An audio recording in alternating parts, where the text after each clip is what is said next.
Hey guys, we're here to do an album review. Today I'm here to tell you about the Night Flight Orchestra's latest record, Aeromantic 2, out September 3rd on Nuclear Blast. This album has 13 tracks, 55 minutes in length, and this is the band's 6th full-length studio album. They are a Swedish rock band. As far as the way this album is put together, three elements really drive the experience in a positive way, with a very positive impact to the playability of this record. First is that this is an album that feels like it has an upwards movement. And what I mean by that is that it gets better. The quality of the album increases with every single passing song. So it's not one of those records that starts off really strong and then it dilutes itself as you approach the end of the album. It actually has the opposite feel. This allows you to reach the end of the album, press play again, and start the journey all over.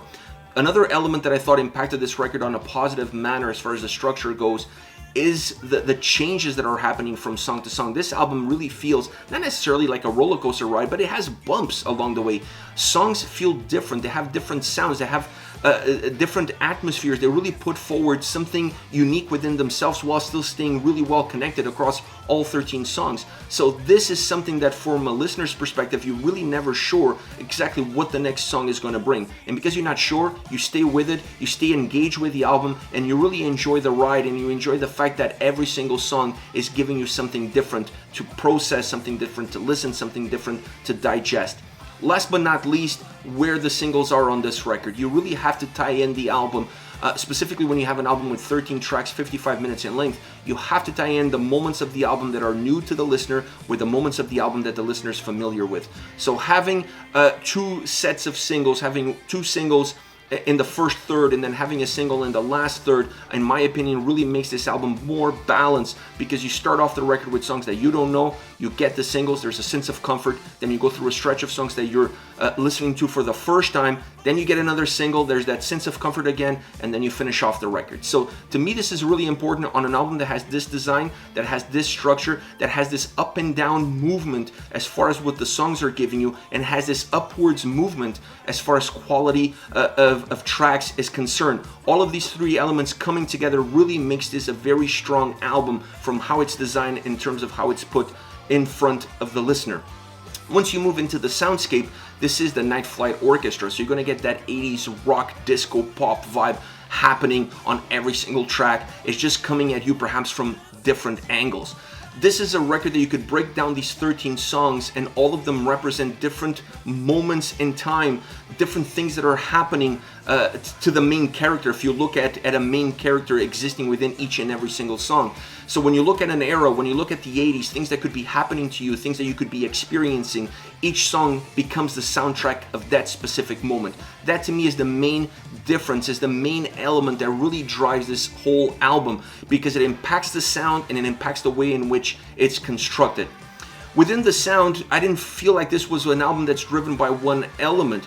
When you look at the guitars, when you look at the drums, and when you look at the bass, you do see some songs where there's one of them coming into the forefront and kind of leading the charges, but they're not consistent across all 13 tracks. So the album really becomes the strength of the collective, not necessarily the strength of the individualities. And that to me is another element that adds value to this record. Drums, guitars, bass working together, taking turns on who leads the charges, but always working in terms of what's best for the collective and what's best for the overall sound. On the keyboard sides, you have a new man behind the keyboard, and I felt that perhaps the best impact that the keyboards had on this album was giving you sound, giving you melodies, giving you atmosphere, really changing the setting in which these songs are happening, really changing what the soundtrack is about without necessarily being in your face and having an immediate impact on you that just makes you feel like the album is all driven by what's happening behind the keyboards. So that to me was a key factor, is being impactful without necessarily being super noticeable. On top of it all, you have Bjorn Strid on vocals.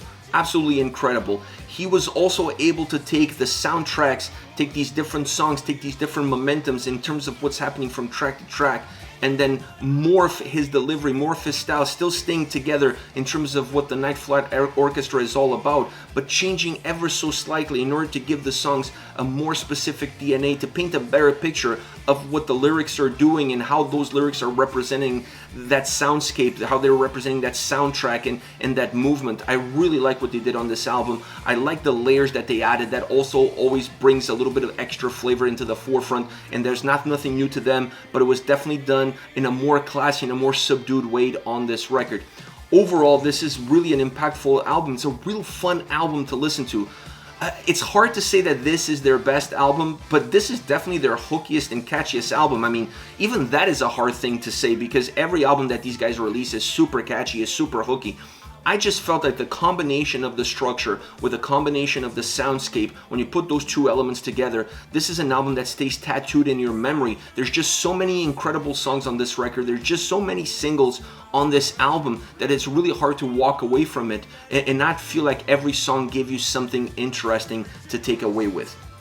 As far as favorite songs are concerned, outside the singles, because I love the singles, I picked How Long, Zodiac, and Moonlit Skies. Now, How Long, great song. It opens up with the keys. The track builds up towards the chorus. It gains volume, it gains brightness, both vocally and musically. So it makes the song super catchy all around. The keys add an energy component to this track, to how the song comes across. I really like that as well. The more electronic drum sound plays well with the overall soundscape of the track, with the atmosphere that the track has, and how you can place this track into a specific point in time. So I really like how these all elements come together because they're all pushing the song in the same direction. Great solo as well, a little bit old school, a little bit over the top, but really igniting the track and making this a very energetic song through and through. Zodiac is a more linear track. I felt like it weaves itself, but it stays very balanced, it stays very cohesive. It's a song that has great bass from the beginning to the end. You really allow the bass to be the guiding light of your experience as far as this song is concerned. It just guides you through every single stage of it, so you always stay connected with it. You always allow it to be the main driving force of the overall experience. Still has great melody. It's really well supported. It stays very connected. It stays very together. The chorus obviously has a little bit more light, has a little bit more sound, has a little bit more brightness, but overall this song really lives off of the stability that it carries. It really lives off of that bass sound that stays very consistent from beginning all the way to the end. Last, you have Moonlit Skies, a more love ballad style track. I just love this song towards the end of the record. Normally you don't see a track of this nature that close to the end of the album. But, following White Jeans, a song that has so much energy, this one kind of takes the air out of the balloon. It kind of deflates things, but it does it in such a nice way. It's in such a calm way that you really connect with this track. I just love the 80s teen movie soundtrack style vibe, that comedy, romantic comedy, teen romantic comedy from the 80s. It's all over this song in terms of the lyrical content, in terms of the soundscape that it has, in terms of how it's delivered. It just becomes a song that stays tattooed in your brain because it's simple, it delivers, it's hooky, it's catchy, has a great chorus, great sound. I love this track. This is it, the Night Flight Orchestra, Aeromantic 2, out September 3rd. Let me know your thoughts on the band, on the singles. Use the comment section below. I'll be reading those and getting back to you. Take care, guys.